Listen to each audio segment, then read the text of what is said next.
lovely, beautiful day in early June to see if I can catch some mayflies on film and some anglers. Where's here? Well, this is Powdermill Reservoir in East Sussex, near Battle. It's one of the most beautiful places that I know to go fishing anywhere in the south of England, and it really does take your breath away. Now, the mayfly have been hatching for about 2 weeks, I understand. They're coming up in quite large numbers. I've already seen quite a few flying around outside here, and the fish seem to be taking these mayfly nymphs as they're coming up through the water column, not on the surface. The rises are very they're almost like the fish are sucking the mayfly off the top, rather than splashy rises where they're grabbing the emerging adults. There are a lot of fish here. There are also some amazing wildlife. We have edible frogs, which you may or may not be able to hear in the background. Plus they've spotted a hobby here in the last few weeks. It's really fantastic. It's run by Hastings Fly Fishing Association, and they do a fantastic job of keeping it well stocked and well managed. Powdermill Reservoir is run by Hastings Fly Fishers. You can get a day ticket for £30, and for that you get 6 fish. A boat's £15, and an evening ticket is £20 for 4 fish. Very reasonable, I think.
This is one angler I did manage to catch landing a fish.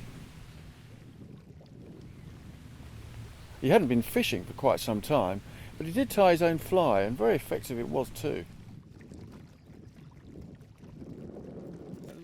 Deadly fly. Oh. I was never going to lose him, was I? Yeah, no. Oh, lovely. Yes.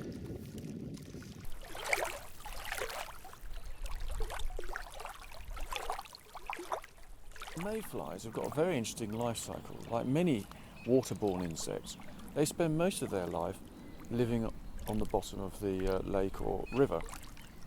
They hatch out and they really only last 2 days.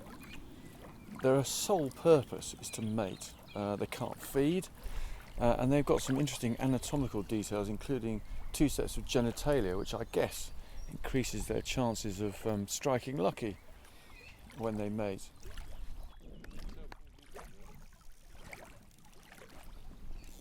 And this is another angler, Simon Flint, catching a couple of really nice rainbows late in the evening.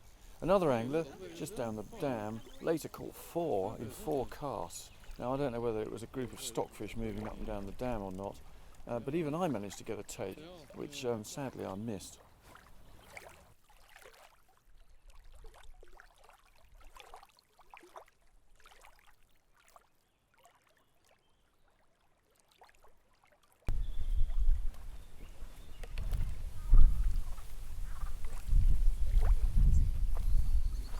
Simon. There we are, look, that's perseverance for you. Lovely. 1 minute and 25 seconds it took us to learn that. Probably seemed like weeks. Oh. Good if I do that. Tip it out. That's a weird moment, wasn't it? Oh, lovely. Wait. This is the fly pattern that was used to catch Simon's fish. It was as close as we could get to resembling the nymphs that we think they were taking. Here you can see a proper dry mayfly, and this one is a rather large imitation of a nymph. I caught up with John Thackeray, who runs their website, while I was filming this, and here's what he had to say about their stocking policy. You've stocked it well, haven't you? I think by the sound of it, from what I've seen. Well, yes. I mean, we've carried on stocking, irrespective of the fact that the first 2 months were so bad. It was poor, but then there's the weather, isn't it? I mean, it's been appalling. Yeah, but what it means is obviously we haven't had the anglers, they haven't been catching the fish. The net result is that the fish stocks have got bigger and bigger. I mean, sometimes stockfish can be a bit... Well, yeah, again, a lot of them have been here a long time, to be honest.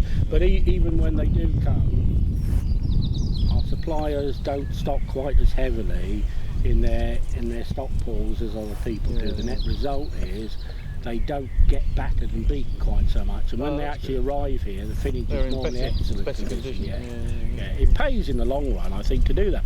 It does, yeah. Plus the fact, I think they grow quicker that way, so in effect they don't lose anything by having fewer fish in the ponds. No, they're better conditioned. As long as they get the weight up, because at the end of the day you're buying it by weight, not by fish. Yeah, that's true. So, you know, where do you get your fish from? We get them at the moment from Hook Springs and from Byberry. The clubhouse, which as far as I can see has been standing for donkey's years, is very homely and rather unusual. There's a wood burner in it and it's got a rather quaint, antiquated air about it, but it is very cosy and friendly. It's a bit like sitting in a gentleman's smoking room. Tea and coffee facilities, how lovely. An old wood burner, and there's one of the local residents. Powdermills is a beautiful reservoir, a lovely setting, and we had a lovely time here filming, or trying to film mayflies and catching a few fish. This film was produced by Blue Sea Productions for Sussex Angling Media, and it's one of a series of short films we're doing about Sussex angling. My thanks to Powdermill Reservoir for letting me film this and the Hastings Fly Fishers. We hope you enjoyed this little vignette, and there will be more available later in the year. So keep an eye out on the website sussexanglingmedia.co.uk or our YouTube channel.